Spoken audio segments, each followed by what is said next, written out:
네, 성도 여러분, 가정에서도 안녕히 건강하게 잘 지내시는지요? 이제 우리는 지난 주일 5월 30일 주일에 주셨던 말씀, 이번 6월 첫째 주에 우리가 묵상하고 계속 되새겨보는 가운데 있는데요. 오늘은 교회 주차장에서 말씀의 산책을 진행하려고 합니다. 여러분, 이렇게 우리 교회 정말 온 지 오래되셨죠? 예, 우리 교회가 언제 창립됐는지 아십니까? 1982년도에 창립되었습니다. 근데 그 해에요, 한국에서 중요한 일이 하나 있었는데 무슨 일이냐면 우리 한국에서 통행금지가 해제됐던 해였습니다.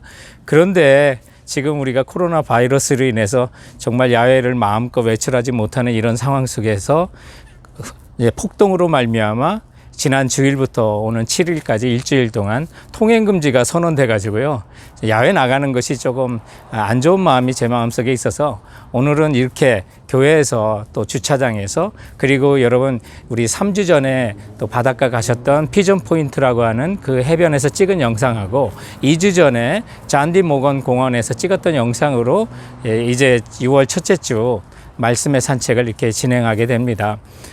우리에게 주셨던 지난 주일 말씀은 누가복음 17장 26절로부터 37절이었고요. 제목은 멸망했던 그때와 같은 지금이라는 제목이었습니다. 이 말씀을 통해서 우리는 세상 마지막에 이루어질 하나님 나라를 생각해 보게 되는데, 누가복음 17장에 보면 그때는 기다리며 신실한 믿음으로 산 사람들에게는 구원의 날이요 위로의 날이 되겠지만, 그렇지 않은 이들에게는 하나님 나라가 임할 때 심판과 고통으로 임하게 될 것을 말씀하고 있는 본문이었습니다.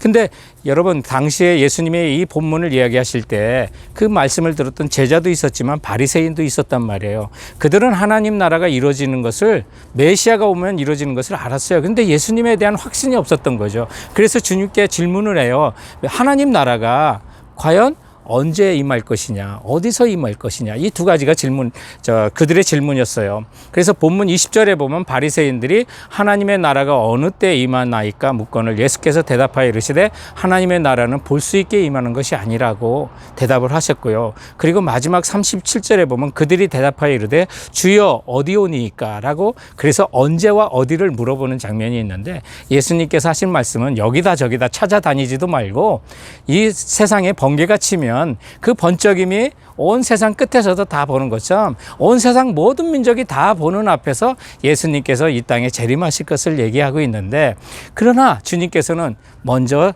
자신께서 십자가를 지는 일이 있어야 할 것을 말씀하셨어요. 그리고 그날이 올 때는 사람들이 멸망의 날이 또 심판의 날이 되지 않도록 깨어서 들림받도록 성도로서 준비하라고 말씀하시는 오늘 본문의 내용들을 우리가 한번 진지하게 살펴보고 묵상을 해보도록 하겠습니다. 자, 그러면 저와 함께 이제 이번 주 말씀의 산책을 출발해 보도록 하겠습니다. 네, 끝도 없는 유채꽃 밭에 지금 와 있습니다. 지난 주일에 주셨던 본문의 말씀의 교훈 첫 번째는 지금도 멸망한 그때와 너무나도 똑같다는 것이었죠. 본문에 보면 예수님 다시 이 땅에 오실 마지막 심판 날에도요, 노아의 때처럼 26절에 있는 것처럼, 그리고 28절에 롯의 때와 같으리라고 말씀하시고 30절에 인자가 나타나는 날에도 이러하리라 하셨습니다. 노아의 때의 사람들, 그리고 롯의 때의 사람들, 그와 같다는 말씀은요, 저들이 그 심판이 있을 것을 전혀 예상하지 못했을 때 심판이 있었다는 말씀을 하시는 거죠. 노아 시대에는 전혀 저들이 홍수의 느낌조차 없다가 어느 날 갑자기 확 비가 쏟아졌던 것이고요. 롯의 때에도 소돔과 고모라 멸망이요, 곧 유황과 불이 비와 같이 쏟아졌다고 말해서 저들이 피할 길이 없었다는 거예요. 그래서 오늘 장차 우리 주님이 다시 나타나실 그날도 그때와 같다는 것은 언제 임할지 기별조차 못 느끼고 있을 때 예수님의 재림과 하나님 나라가 그렇게 갑자기 찾아온다는 거예요. 노아와 롯의 때처럼 예상치 못한 때 심판하시니까 성도 여러분, 우리는 주님 오심을 항상 준비하는 자가 되어야만 될 줄로 믿습니다. 본문이 주신 두 번째 교훈은 지금도 멸망을 피해 순종하긴 어려운 때입니다 라고 하는 내용이었습니다. 예나 지금이나 하나님 말씀대로 순종하고 사는 것이 쉬웠던 적은 없었던 것이죠.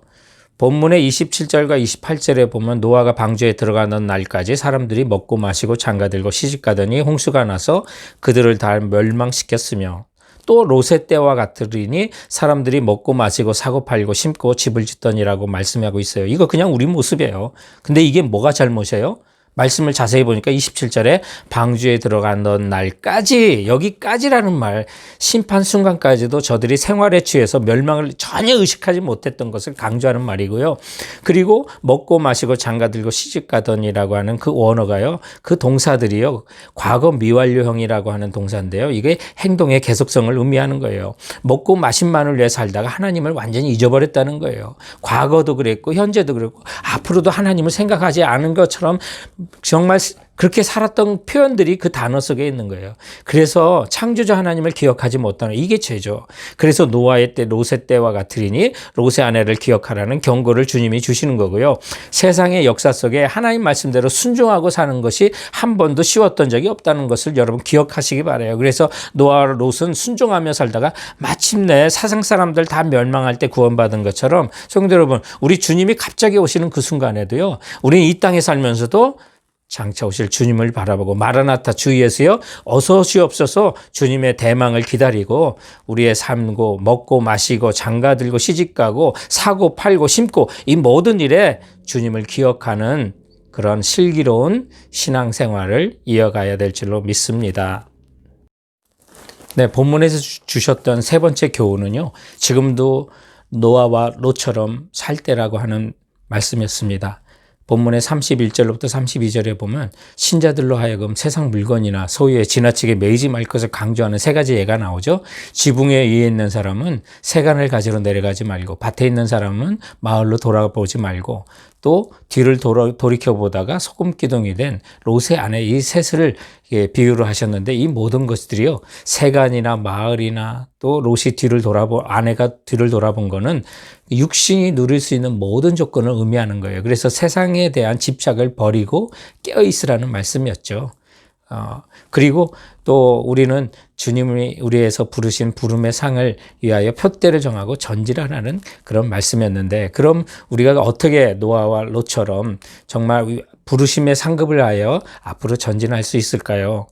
첫 번째는 함께 살아가는 이와 함께 구원받도록 우리가 힘쓰라는 말씀이었습니다. 34절과 35절에 보면 주님께서 재림시에 마지막 날에 구원과 심판이 동시에 일어나고, 어떤 사람은 생명의 부활로 어떤 사람은 멸망의 부활로 일어날 것을 표현하는 내용이 있는데, 두 사람이 자고 있다가 두 사람이 밭을 가는데 두 사람이 맷돌을 가는데 뭐 이런 표현을 하면서, 한 사람은 자고 있다가 들림받고 한 사람은 버려둠을 당하고, 두 사람이 밭에 있는데 한 사람은 데려가고 한 사람은 버려두고, 맷돌을 갈다가도 한 사람은 데려가고 한 사람은 버려둔다고 하는데, 다른 말로 하면 여러분 너무 가까운 사이잖아요. 둘이 같이 자면 부부 아니겠어요?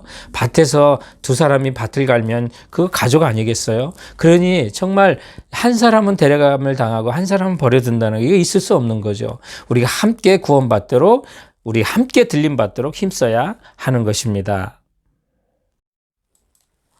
지금도 노아와 롯처럼 살 때입니다의 두 번째 적용은 구원을 위한 일에 삶을 들여야 한다는 말씀이었습니다. 그 말씀은 이 멸망당할 생명 없는 일에는 그리스도인들이 관심을 두지 말라는 뜻이었습니다. 37절에 그들이 대답하여 이르되 주여 어디 오니이까? 이르시되 죽음 있는 곳에는 독수리가 모이느니라 말씀하셨어요.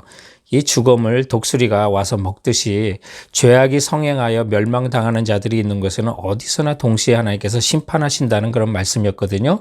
영상에 보는 것처럼 캘리포니아 콘돌이 큰 날개를 흔들면서 하늘을 배회했던 이유는요, 그 땅에 정말 동물들의 사체를 찾았던 거예요. 그걸 노렸던 거예요. 그래서 다람쥐 사체를 물고 가는 것처럼 정말 이 땅에 심판을 부르는 곳, 죽음이 있는 곳, 생명 없이 쾌락이 있는 곳, 하늘에서 하나님께 모든 것을 지켜보시고 어느 한순간에 심판하신다는 거죠.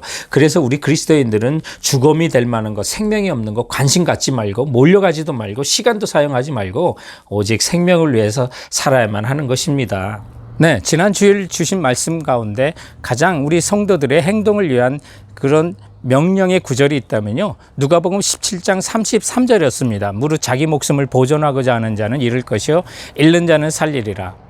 예, 이 말씀은 자아를 부인함을 뜻하는 근본적인 결단이 우리 모두에게 있어야 한다는 것이죠. 여러분, 저는 또는 어떤 우리가 마지막 날을 맞이하고 싶습니까? 죽음이 아닌 정말 생명이어야 되지 않을까요?